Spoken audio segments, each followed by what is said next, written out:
Hello student, आज हम लोग केमिकल रिएक्शन एंड इक्वेशन का नेक्स्ट पार्ट पढ़ने जा रहे हैं। Chemical equations. केमिकल इक्वेशंस क्या होती हैं इसके बारे में देखिए।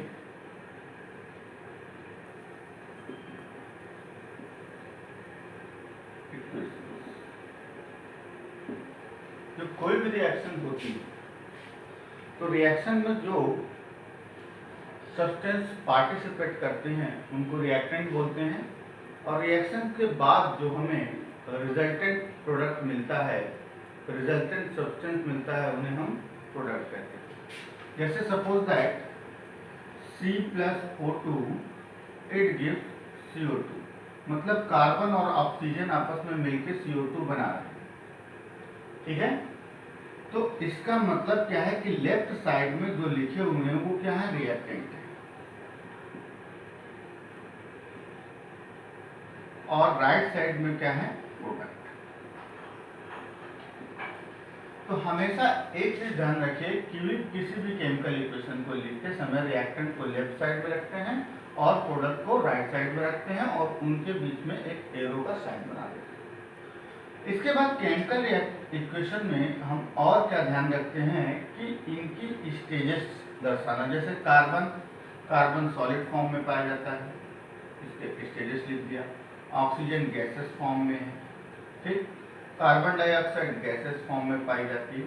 तो इस तरीके से हम एक इक्वेशन लिखेंगे। तो ये हो गई आपकी इक्वेशन, मतलब कार्बन और ऑक्सीजन आपस में रिएक्ट करके कार्बन डाइऑक्साइड प्रोवाइड कर रहे हैं, और इसको रिप्रेजेंट करना केमिकल इक्वेशन कहलाता है। अब तो रिएक्टेंट क्या है, लिख लीजिए इसको।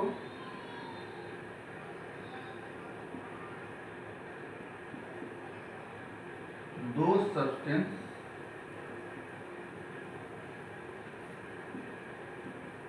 which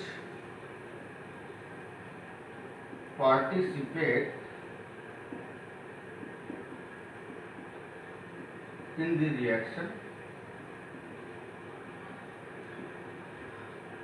is called reactant। यहाँ पर रिएक्टेंट क्या है, कार्बन एंड O2, ये दोनों रिएक्टेंट है। ठीक है, फिर इसके बाद बात करते हैं प्रोडक्ट क्या है।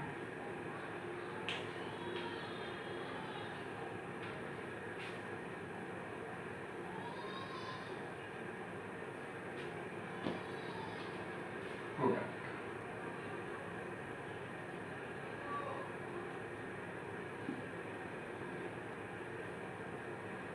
the resultant substance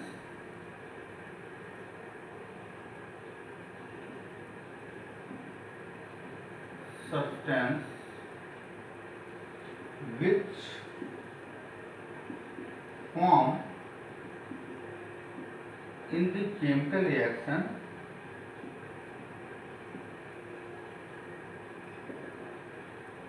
is called product. जैसे यहाँ पे क्या है, प्रोडक्ट। ठीक, तो रिएक्टेंट और प्रोडक्ट ये हो गया। किसी भी केमिकल इक्वेशंस को रिएक्टेंट या प्रोडक्ट है, तो रिएक्टेंट अगर दो या दो से ज्यादा हैं तो उनको लेफ्ट साइड में लिखेंगे और उनके बीच में प्लस का साइन लगा देंगे, और प्लस रिएक्टेंट की गैसेस स्टेजेस लिख देंगे। सॉलिड स्टेज में है सॉलिड लिख देंगे, गैसेस स्टेज में है गैसेस स्टेज लिख देंगे। और प्रोडक्ट अगर एक बन रहा है तो एक ही लिखेंगे, या एक से ज्यादा बन रहे हैं तो उनके बीच में प्लस का साइन रख देते हैं और उनको राइट साइड में। ये आपकी लेफ्ट साइड है और ये है आपकी। अब इसके बाद बात करते हैं balance chemical reaction.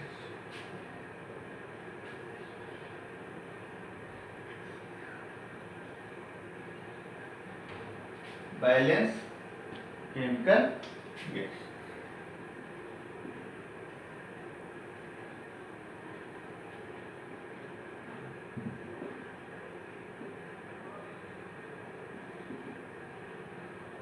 Balance chemical reaction Balanced chemical reactions always follow law of conservation of mass. Means balanced chemical reactions हमेशा law of conservation of mass को फॉलो करती है। इसका मतलब क्या है? Mass can neither be created nor be destroyed in the chemical reactions. It can be converted one form to another form. लिख लेते हैं according to this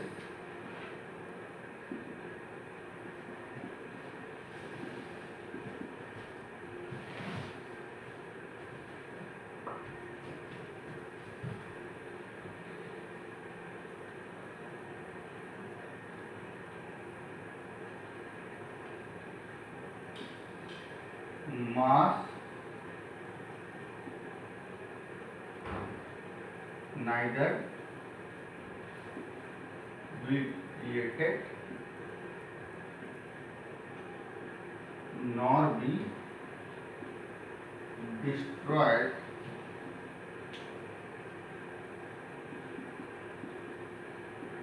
in the chemical reaction. It can be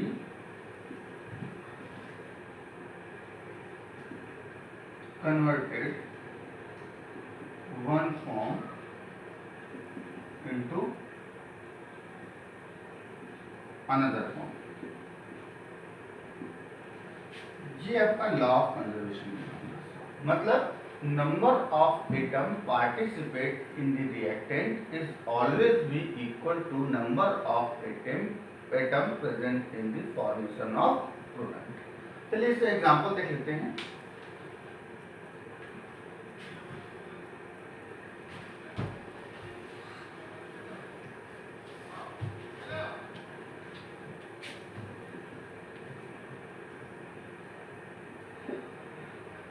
example जैसे अभी हमने बनाया था C+O2 से बना था CO2, ठीक। इसका एटॉमिक मास कितना होता है? 12 ग्राम। इसका कितना होता है? 32 ग्राम। ये दोनों जब ऐड होंगे 12 प्लस 32 इक्वल टू 44 और CO2 का एटॉमिक मास कितना होता है? 12 प्लस 32 इक्वल टू 44। तो reactant mass of reactant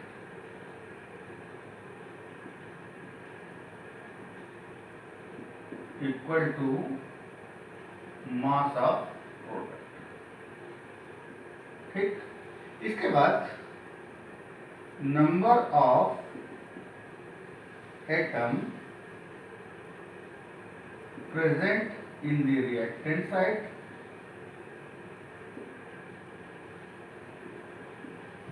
is always be equal to number of atom present in the product। देखिए कार्बन यहाँ पे कितना है? कार्बन के नंबर कितने हैं? अब देखिए ये हो गई रिएक्टेंट साइड और ये हो गई प्रोडक्ट साइड। तो रिएक्टेंट साइड में कार्बन और ऑक्सीजन, रिएक्टेंट साइड में कार्बन कितना है? 1। ऑक्सीजन के कितने एटम है? 2। प्रोडक्ट साइड में कार्बन के कितने एटम है? 1 और ऑक्सीजन कितने? 2। इसका मतलब ये रिएक्शन कैसी है? Balance chemical reaction.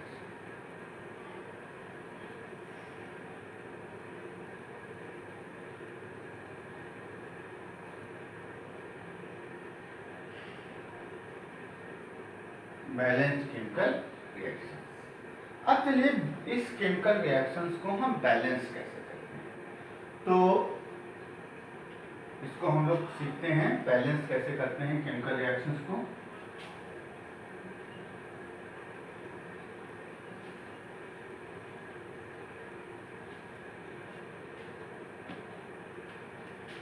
How to balance, how balanced chemical reaction.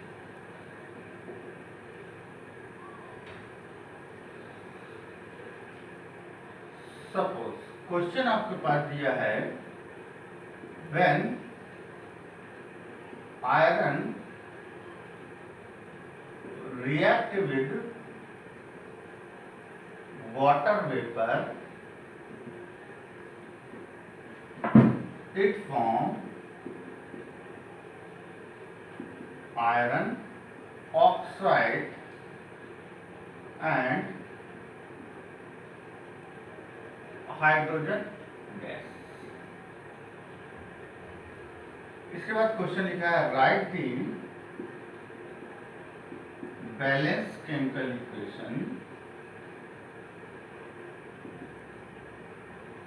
Equation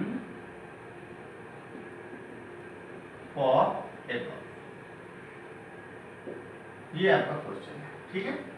तो क्वेश्चन क्या कहता है, iron react with water vapour, मतलब सबसे पहले हम लिखेंगे इसको, आयरन किससे रिएक्ट करता है, वाटर वेपर से।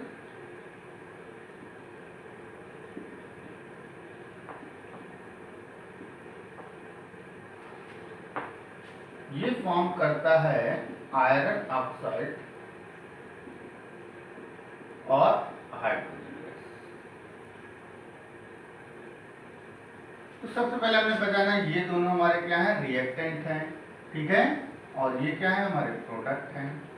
तो रिएक्टेंट को हमने लेफ्ट साइड में लिख लिया, प्रोडक्ट को हमने राइट साइड में लिख लिया।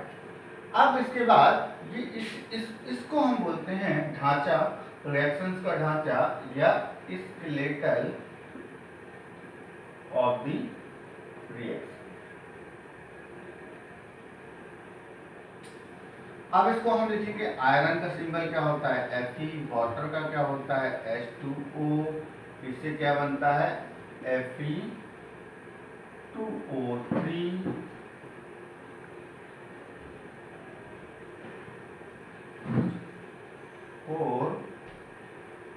प्लस H2, ठीक है। ये आपका स्केलेटल। आयरन सॉलिड फॉर्म में होता है, वाटर वेपर है तो गैस फॉर्म में होगी, ये आयरन ऑक्साइड सॉलिड फॉर्म में है और ये गैस फॉर्म में से ठीक है। अब हम इसको बैलेंस करेंगे, इसको बैलेंस, अभी देखिए बैलेंस नहीं है, यहाँ पे आयरन 1 है, यहाँ पे आयरन 3 है, यहाँ पे H2O ऑक्सीजन भी है, ठीक है, और यहाँ पे ऑक्सीजन कितना है, 4। तो इसका मतलब ये रिएक्शन बैलेंस नहीं।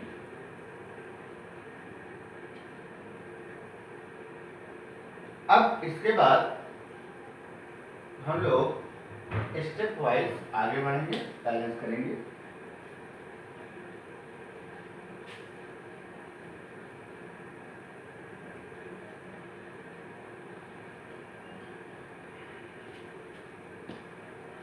तो केमिकल रिएक्शन बैलेंस करने को, इस मेथड को बोलते हैं हिट्स एंड ट्रायल मेथड।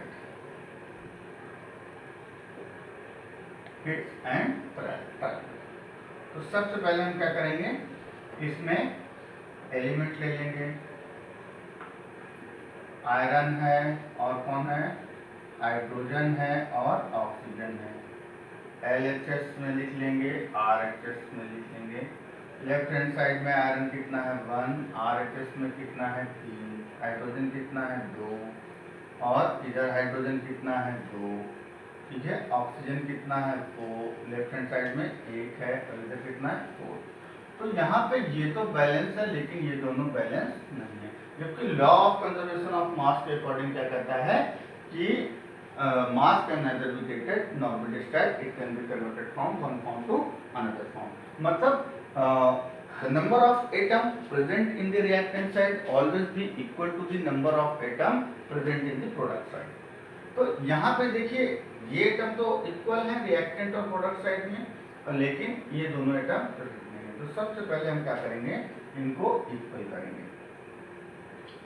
तो हम क्या करते हैं कि यहाँ पे आयरन 3 है, सबसे पहले हम राइट हैंड साइड का सबसे बड़ा प्रोडक्ट ले लेते हैं। तो Fe3O4 सबसे बड़ा है। तो यहाँ पे आयरन कितना है, 3 है। तो सबसे पहले हम क्या करेंगे, आयरन को यहाँ पे 3 कर देंगे, ठीक है। और ऑक्सीजन कितना है, 4, तो यहाँ पे क्या कर देंगे 4H2O, ठीक है। अब इसके बाद ऑक्सीजन 4 हो गया, आयरन 3 हो गया। और जब हम यहाँ पे ये करते हैं तो ये तो हमारा Fe3O4 हो जाता है, ठीक है। लेकिन H2 कितना बढ़ गया, 4, तो हम यहाँ पे 4H2 लगाएंगे। स्टेजेस लिख दीजिए, सॉलिड, गैस, सॉलिड और गैस। ये आपकी बैलेंस केमिकल इक्वेशन है। तो ये है method, heat and trial method of balancing chemical reaction. I hope आपको chemical equation and balancing chemical reactions आपको समझ आया होगा। धन्यवाद, thank you, have a good day.